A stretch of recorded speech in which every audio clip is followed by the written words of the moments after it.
Be asking, do they need a striker now, Ian? No, but I said at the start of the season, those two players who I'm really, really delighted to see are finding some form at a time where Arsenal need it the most. Are scoring goals now and are playing well and are contributing, because last season, I think, between them, they got 10 Premier League goals. And I think if they got 10 each, Arsenal maybe could have gone on to win the league. And I think that they've realised this season how important their contribution is going to be, and you just hope it can continue for both of them. Yeah, I mean, if ever there is a time for consistency from both of them, this has to be it, right? Yeah, I mean, Jules asked a question there, you know, has everybody got to chip in without Saka being in? Of course they have. I mean, they don't score enough goals as it is, really. Well, they've not got enough players that score big amounts of goals. They tend to spread them around a little bit, and they're going to have to up their game from now on. And that started tonight. And it started, actually, for the last couple of weeks. Jesus has been banging them in lately, so that's good. And I mean, he'll argue, well, I can always score. It's just I've not been given a chance. Yeah. And you wouldn't blame him for thinking along those lines. But good for them today. Go away from home, score 3 goals, and keep the pressure on. So what changed in the second half to make that win possible, Ian? Well, I think you say what changed. I think that what I always find with Arsenal is, yes, they had a lot of possession in the first half, but when it's going at a certain pace and you're passing at a certain kind of tempo, teams like Brentford, who are deep, they get set. You know, we couldn't get anything in from the wings. We wasn't getting too much from the wings. They cut it off, and I thought we just passed it a lot quicker. The second half, moved it quicker, moved the ball sharper. Yeah, it's funny. Whenever we watch Arsenal, actually on the show, we often talk about they're at their best when it's one-touch passing. Obviously, when they're catching the opposition out of position, is it easier said than done? Because surely the players are aware. They increase the tempo. They look more dangerous as a result. Of course it is, but every team is the same, you know. Doing things at speed in any walk of life is much more dangerous, much more happens when you do things fast, you know. You take more risk, you could give the ball away a lot more. Yeah. So certain teams like to play in more of a controlled way and not risk the ball too much and play a little bit slower. But we all know if you up the tempo, you've got more chance of scoring goals. And, of course, every team, when they do that, they look a little bit more dangerous. Arsenal today, even though they went 1-0 down, they still had control of the game. They still had a lot of possession in that first half.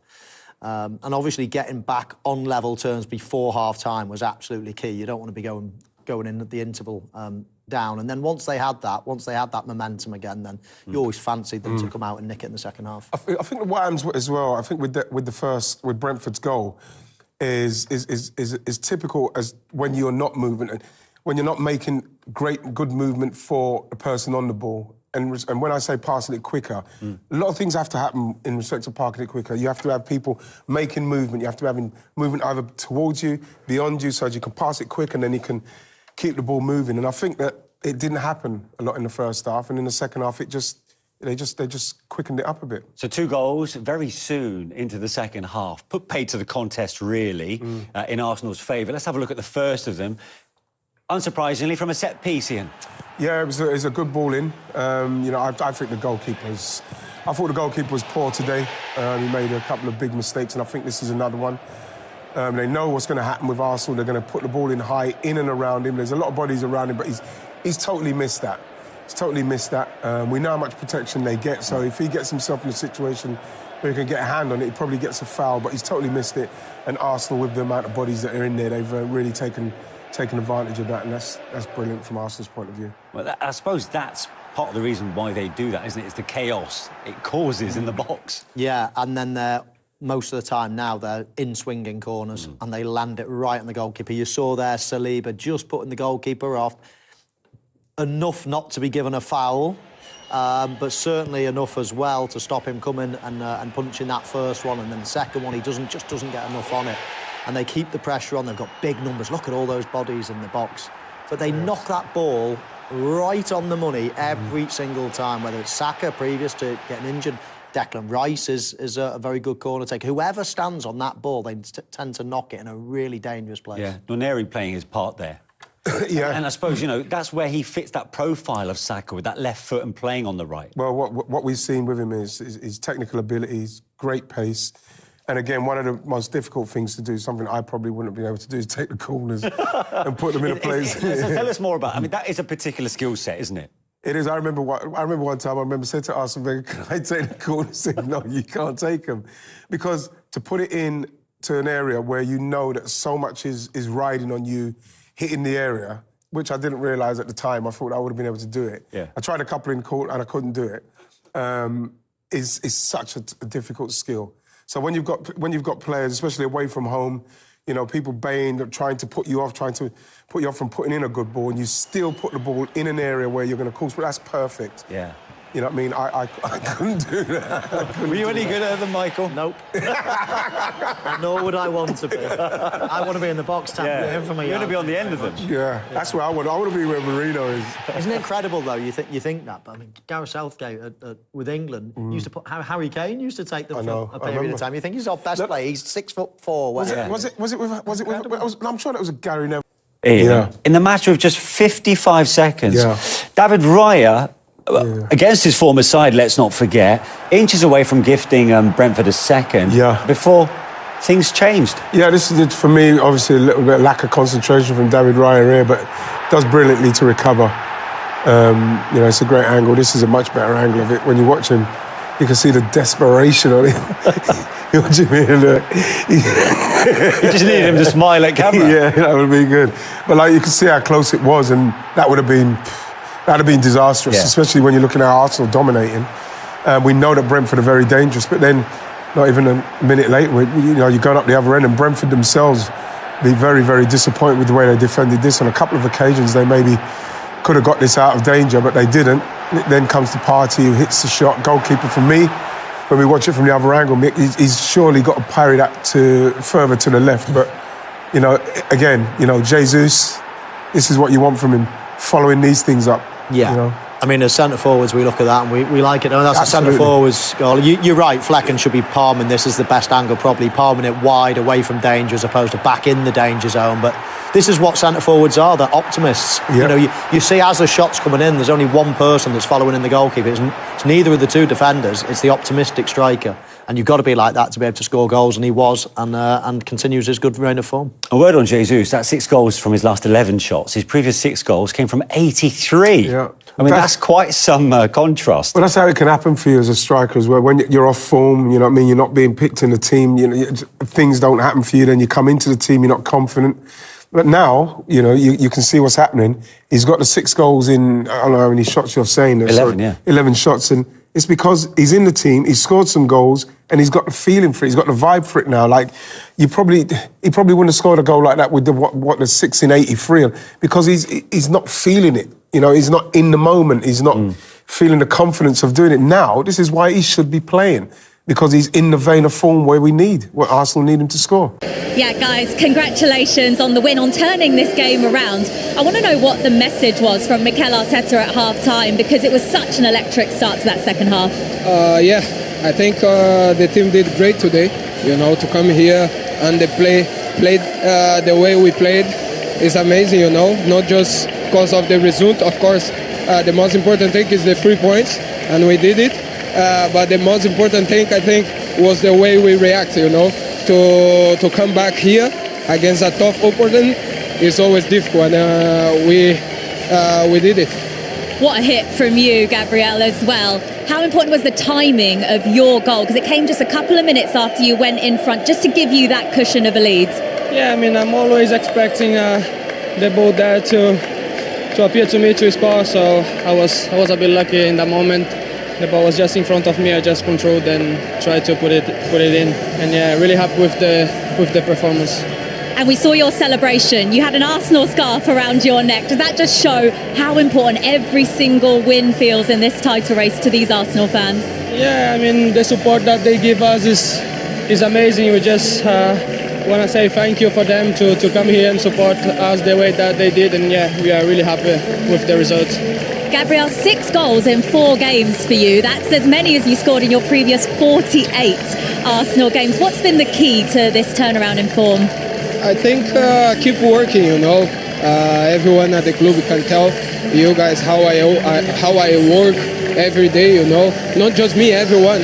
But me personally, I don't give up, you know. I always try. Obviously, it's not easy, you know, to play for a big club like Arsenal. But like I said, I was playing good when I had the chance. but I was scoring, you know. But now I think I can score, and then I could score, and then yeah, I'm very happy, and I want to keep scoring to help the team. You've only got half a shirt left, so I'm glad you've got your jacket on. What happened there? Yeah, that's it. That's Premier League, you know. I don't want to talk about like fouls and stuff, but as you can see, you know, and then the ref give a foul. You know, I made a foul. How is possible? But it's okay. He'll be there always to try to fight for the ball and then fight for this huge club. Without Saka in this team, is there a feeling amongst all of you attackers that you all need to chip in and raise your game as you try and replace his goals and creativity? Yeah, I mean, I think no one can replace him. He's one of the best players in the world, but we know our potential and we know the team that we have. And yeah, we trust in ourselves, and we are going to try our best for the club and for B as well. I'm sure he's happy with the results. You know what it takes to win a title, Gabriel? Do this team have what it takes? Yeah, for sure. You know, the previous 2 years was amazing. You know, obviously we didn't win the league, but we was there fighting. And then to play in this competition is already hard. Imagine to fight for the title. You know, like you say, I have been there. But as I can see, this team is spread now. You know, everyone is a good player, amazing player. And then I'm sure we can go there and fight for the title, but it's still early, you know. We just need to keep trying to play well and then keep winning the game. That's it.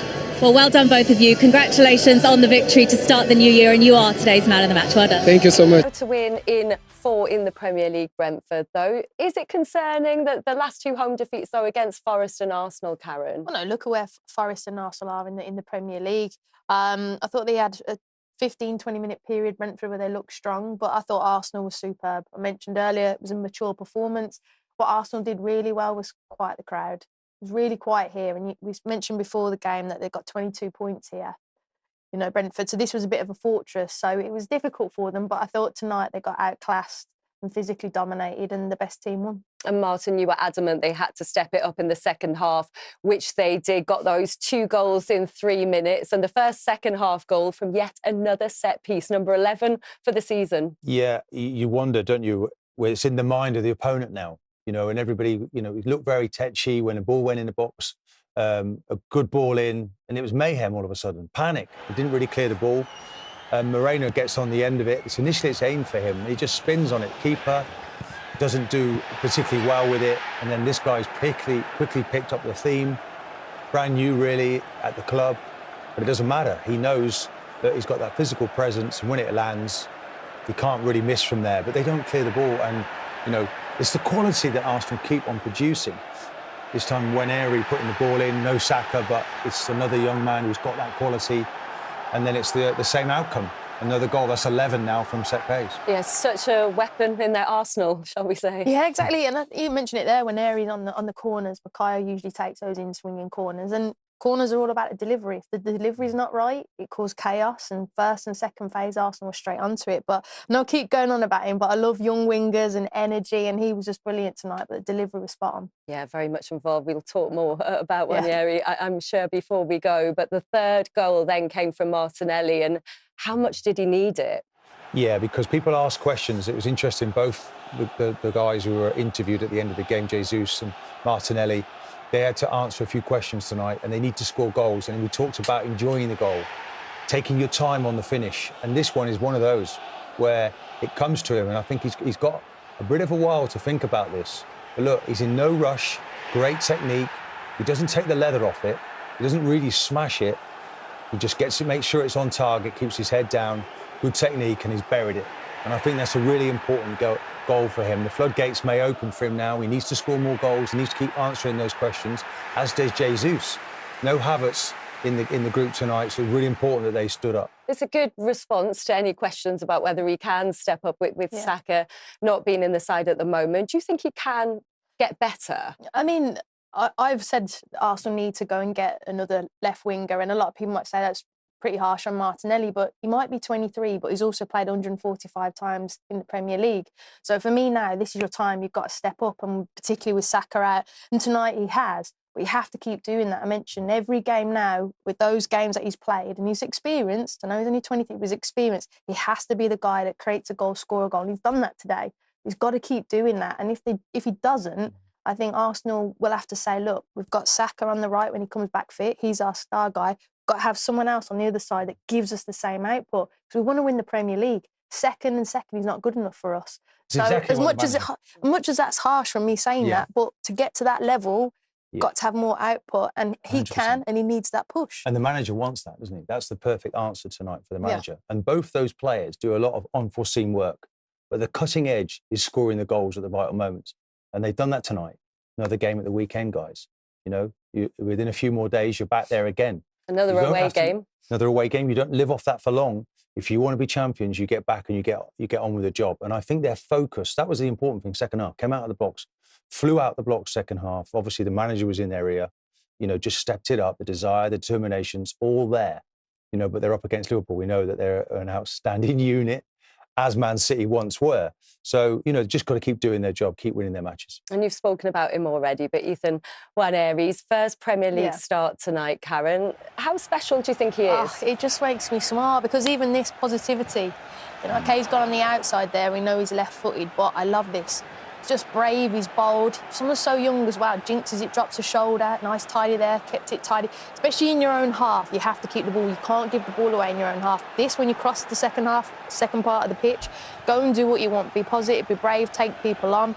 Okay, 2 times now on the outside, just get that cross right, that crossing situation good. And this here then, obviously overlapping run, good ball in. And this was the goal, and he was keen it. You mentioned the corner, he was mentioned there for Martinelli's goal. Love this little jinx through. Now, at this point now, just pop it off to Ødegaard. You know, that's the next level. Don't give the ball away in that situation now. But for a young man, I thought he was outstanding. He's positive, and he's just a joy to watch. And I can't believe how young he is, and he will be an absolute player for Arsenal. And there's a whole lot more to come. Get more opportunities, though, Martin, to show what he can do in 2025 now. Oh, he's definitely going to get those chances with Saka not being available. He's been using him regularly with Ødegaard, now bringing him off in games. It's all there under the bonnet waiting to come out. This is a really exciting prospect for Arsenal. Another kid out of the academy. Lewis Skelly as well, another one playing a part again tonight. It's really important that you have those players in the team, in the group, you know, demonstrating the quality coming through the academy. Mikel Arteta kept to his New Year pledge that his Arsenal side would keep hammering away at Liverpool's Premier League lead every day in 2025 by shuffling his side to get the win that takes them back to within 6 points of top spot. Injuries and a virus in the camp led to the Arsenal manager making 4 changes from the side that beat Ipswich last week, including a first Premier League start for teenage wonderkid Ethan Nwaneri. And what started as a worrying first away day of 2025 for the 1,700 or so travelling Arsenal supporters ended in joy unconfined as they came from behind to win a match they were under huge pressure to deliver in. Brentford have the best home record in the division alongside Liverpool coming onto the match and comfortably weathered early Arsenal domination to take the lead though Bryan Mbeumo after 13 minutes. Mikkel Damsgaard won possession in midfield following a sloppy pass by Martin Ødegaard and played Mbeumo into space down the right. He had the recalled Riccardo Calafiori in close attendance, but the Italian defender could not get close enough as the Brentford forward easily cut inside to get off a low left-foot shot into the corner of David Rayas' net. Arsenal had been on top with 83% of possession in the opening exchanges, but Brentford looked as dangerous on the break as ever with pacey Cameroon forward Mbeumo often the target. His clinical finish also marked his 9th goal in 10 home games this season and secured Arsenal's 8th away match without keeping a clean sheet, not very impressive for the Premier League's meanest defence.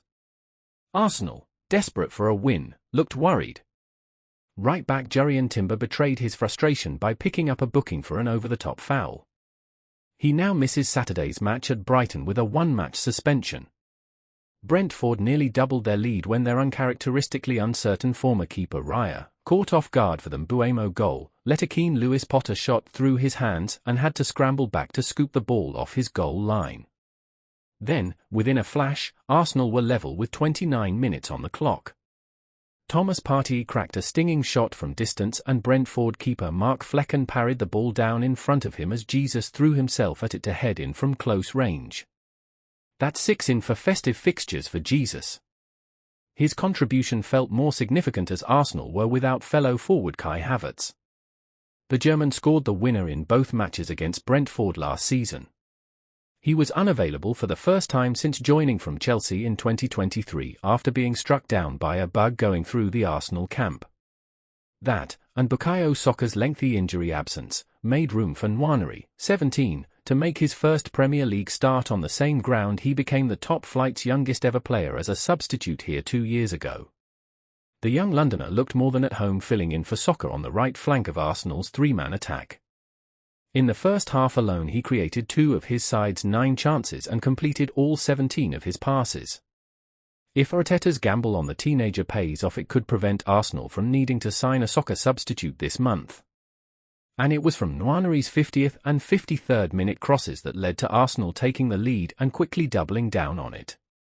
They were aided by the strange decision of Yoane Wissa to let the ball go off for a corner when he could easily have cleared the danger. And keeper Flecken was again found wanting when he struggled to clear Nwaneri's cross back in as the ball bobbled to Marino to slam home from close range. 10 set-piece goals for Arsenal this season. Nwaneri sent in another tantalising centre less than 2 minutes later, and Gabriel Martinelli was on hand to take advantage of a poor clearance and score right-footed from 12 yards. That's 3 in his last 4 away Premier League games for the much-maligned Brazil forward.